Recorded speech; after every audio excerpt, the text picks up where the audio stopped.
હાલ સમગ્ર ગુજરાતભરમાં એક નવો ટ્રેન્ડ શરૂ થયો છે। પહેલા ગમે તે બફાટ કરી વાણી વિલાસ કરવા અને વિવાદ ઊભો કરવો અને પછી માફી કરવી, ત્યારે આજે માળિયાદીના ભાજપના તાલુકા પ્રમુખ નવનિયુક્ત જિલ્લા પ્રમુખના અભિનંદન સમારોહમાં આમંત્રણ ન આપતા વિડીયોમાં બફાટ કર્યો તો આમ આદમી પાર્ટીના પિયુષ પરમાર દ્વારા ઉગ્ર વિરોધ કર્યો છે। જિલ્લા ભાજપના નવનિયુક્ત પ્રમુખ ચંદુ મકવાણાના આવતીકાલે માળિયાદીના ખાતે યોજના અભિવાદન સમારોહમાં કાર્યક્રમોને ઉપસ્થિત રહેવા આમંત્રણ આપવા તાલુકા ભાજપ પ્રમુખ પ્રકાશ રાઠોડે રિલે કરેલ કે વિડીયો બાદ વિવાદ સર્જાયો છે। આ વિડીયોમાં તાલુકા ભાજપ પ્રમુખ ભાજપના જ કાર્યક્રમોને દેવોથી પણ દુર્લભ હોવાનો બફાટ કર્યાનો આક્ષેપ કરતા આમ આદમી પાર્ટીના પિયુષ પરમાર કાર્યક્રમોને દેવોથી પણ દુર્લભ કહેનારા તાલુકા ભાજપ પ્રમુખ માફી માંગે તેવી માંગ કરતા પિયુષ, જોકે આ વિડીયો હાલ ફરી રહ્યો છે જેની પુષ્ટિ જેકે ન્યૂઝ ગુજરાતી કરતું નથી। જેકે ન્યૂઝ ગુજરાતી સાથે પ્રતાપ સિસોદિયા, માળિયા હાટીના। નમસ્કાર, આપ સૌનો નાનો ભાઈ તાલુકા ભાજપ પ્રમુખ શ્રી માળિયા હાટીના પ્રકાશભાઈ રાઠોડ।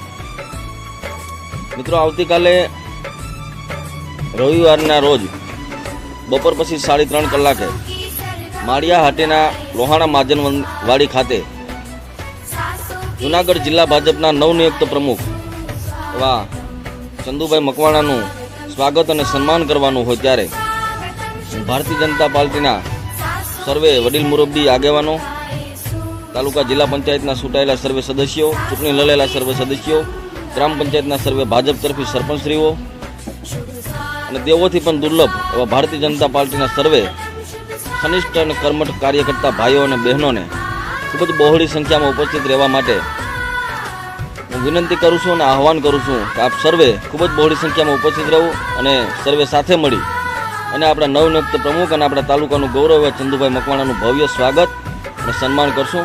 ભારત માતા કી જય, જય જય ગરવી ગુજરાત।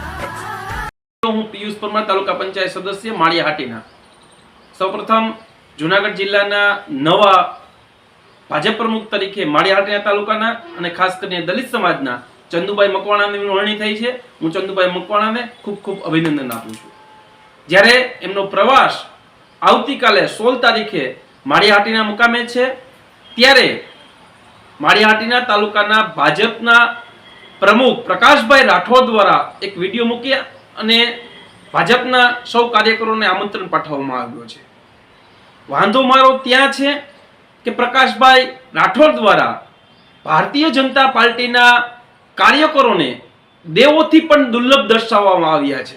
જ્યારે દુર્લભ શબ્દનો અર્થ એવો થાય છે કે અસંભવિત, દેવોથી પણ કામ ન થઈ શકે તેવા ભારતીય જનતા પાર્ટીના કાર્યકરોને દર્શાવવામાં આવ્યા છે। હું એમનો વિડીયો પણ આપને બતાવવા માંગુ છું કે જે તેઓ બોલ્યા છે। પંચાયતના ચૂંટાયેલા સર્વે સદસ્યો, ચૂંટણી લડેલા સર્વે સદસ્યો, ગ્રામ પંચાયતના સર્વે ભાજપ તરફી સરપંચશ્રીઓ અને દેવોથી પણ દુર્લભ એવા ભારતીય જનતા પાર્ટીના સર્વે ઘનિષ્ઠ અને કર્મઠ કાર્યકર્તા ભાઈઓ અને બહેનોને ખૂબ જ બહોળી સંખ્યામાં ઉપસ્થિત રહેવા માટે સાથોસાથ ભારતીય જનતા પાર્ટીની એક પત્રિકા પણ વાયરલ કરવામાં આવી છે। હું ભારતીય જનતા પાર્ટીના નેતાઓને પૂછવા માંગુ છું કે તમારા કાર્યકરો દેવોથી પણ મહાન થઈ ગયા છે, ભગવાનથી પણ ઊંચા દર્શાવવાનો પ્રયત્ન થઈ રહ્યો છે, ત્યારે ભારતીય જનતા પાર્ટી દ્વારા ભગવાનોનું અપમાન કરવામાં આવી રહ્યું છે। આ ઘમંડમાં ભારતીય જનતા પાર્ટીના આગેવાનો દ્વારા આ રીતના અભદ્ર ટિપ્પણી કરવામાં આવી રહી છે, ત્યારે હું તેમનો વાંધો ઉઠાવું છું અને આ જે પણ વ્યક્તિએ વિડીયો બનાવ્યો છે અને પત્રિકા છાપી છે તે માફી માંગે એવી પણ આશા રાખું છું। જય હિન્દ, જય ભારત।